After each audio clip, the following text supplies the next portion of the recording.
going on, Jerome's? So, yes, full screen Andy means that we got something very serious to talk about. I still cannot explain what the hell happened yesterday, where the Vikings, just an amazing come-from-behind win. Josh Dobbs, I mean, literally was the Cardinal last week. He was paying for his own dinners at the team facility, and then all of a sudden he came from the worst team in the league to all of a sudden, let's go, baby. Let's go. And the season is not dead.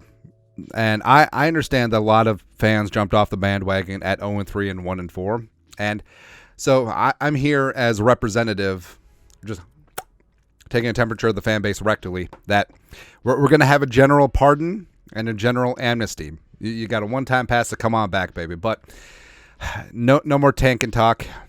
Vikings are going for the pin. And does this season really feel a little bit like 2017, where the Vikings coming in with slinging slammy sleeves, Bradford, week 1 against the Saints, just completely dealing, and then Dalvin Cook, the second-round rookie phenom, the pride of Florida State, replacing Adrian Peterson, looking really damn good, but Bradford goes down after week 1, Dalvin tears his ACL, and the Vikings really had a next-man-up mentality. Case Keenum, veteran journeyman who'd bounced around the league, all of a sudden got his shot, a little bit of YOLO, maybe too much YOLO for Zimmer's taste. And I remember that every single week, Zimmer, because Bradford was able to come back and be the backup, and Teddy Bridgewater was able to physically, after his 2016 injury, to come back and be the backup as well. And it was Kyle Sluter was the backup too.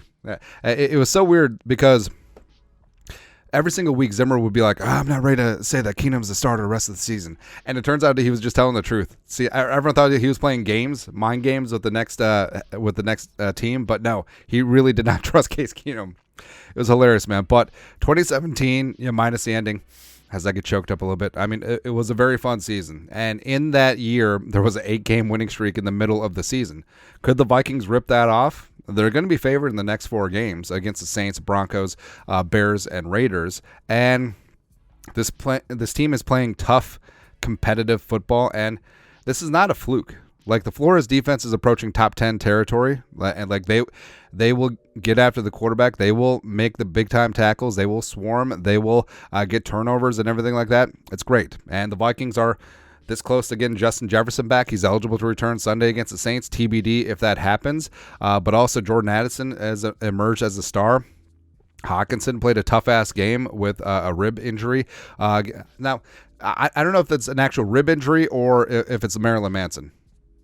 Anyways, but he's earning his money as a top 3 tight end, and he's not 3 after struggling for a little stretch in the middle of the season. And yeah, Kirk Cousins was dealing at an MVP level. Yes, Jaren Hall looked really good on that second drive, and then Josh frickin' Dobbs comes in, and it's just like, I don't know who you guys are. I've never taken a snap from Garrett Bradbury. You guys have never heard my cadence before, because every single snap last week went to Jaren Hall trying to get him ready in a crash course, and then you guys turned to me. I was on Arizona. I was on a bad team that went 1-7, but I'm here, baby. That's right. I am here to chew gum and play YOLO football, and I'm all out of bubble gum, which is great. And we said this about Josh Dobbs, where he's not the veteran backup who's just going to be like, oh, okay, weak arm, just check it down, whatever. He can run. He extends plays. He will take some chances, but he's got a hose on him too. Like, he will let it rip downfield, and he does not give a fudge. Like, it's so weird. Like, given his educational background, he's a aeronautical engineer. Like, he's literally a rocket scientist, rocket man. Do. You think that he would be calculated and very safe, and while the actuary table says actually that we need to play it safe here, but Josh Dobbs on the field is just like, F it, whatever. And I love that. And guess what? That's dangerous. And the Vikings are 100% playing with house money right now, because this team, for a lot of people, a lot of fans, a lot of media, was dead and gone at 0-3. They were dead and gone at 1-4. They were dead and gone when JJ got hurt, and they were definitely dead and gone when Kirk Cousins got hurt. Even though for years the media and a lot of Vikings fans have poo-pooed on Kirk Cousins, but it turns out, oh yeah, he's pretty good. It's again, it's a shame that it took a Netflix documentary and a season-ending career impacting injury for people to actually appreciate Kirk Cousins. But next man up. And again, the Vikings are playing with house money right now because no one expects anything from them. But baby, Vikings are the 7th seed. They're 5-4 and wanting some more. You could make a very good case that over the last 4 weeks, they're the hottest team in the NFL. The NFL's hottest team is the Vikings. That's right. This team has everything. A backup, a quarterback 4 throwing a game-winning touchdown to a wide receiver 4. It's great. It's great, man. But again, a team with nothing to lose is very dangerous. Like, no one wants to see the Vikings on the schedule. And guess what? The Vikings should have beat the Eagles. They should have beat the Chargers. They should have beat the Chiefs. We said this ad nauseum, and it was true. And a lot of people are like, it's not true. It's true. It's true. The Vikings are gelling. The offensive line is getting its ish together, especially when Darisaw gets back. Hopefully, the running game, he can get something more efficient from it. It really sucks that Akers got hurt, but I don't know. Free Ty Chandler, free King Kenne. Who knows?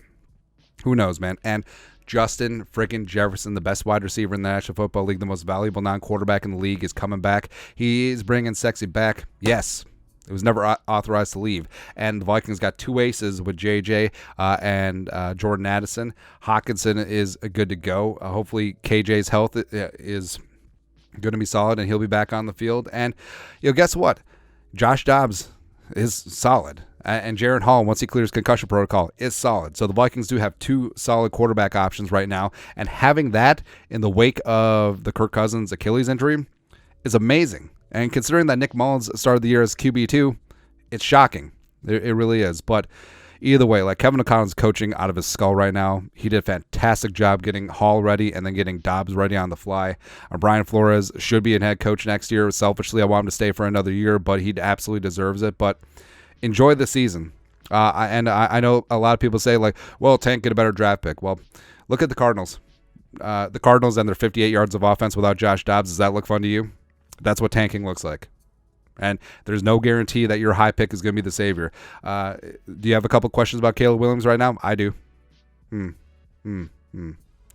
you can't just turn winning and losing off like a light switch. Winning is an attitude. Winning is a culture. Winning is contagious. You can't just be like, lose. Okay, now we're going to be good now. It doesn't happen like that. It's progressive. Like, I want my team to get 1% better every single day, just like those stupid motivational posters, and then win a Jerome Barty. Un timeo. That's what's going to happen, man. Just enjoy the ride. This is a very stupid, very random, very whatever season, but it's a hell of a lot of fun.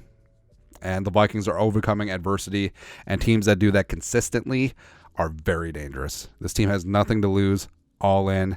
Let's roll them bones, baby. Let's do it. Your thoughts are thoughts. Random rant, sure. Let us know in the comment section below. Subscribe for daily Vikings takes. Want to support the work? Put a little something in the Venmo. You guys are the best. Skull, production value.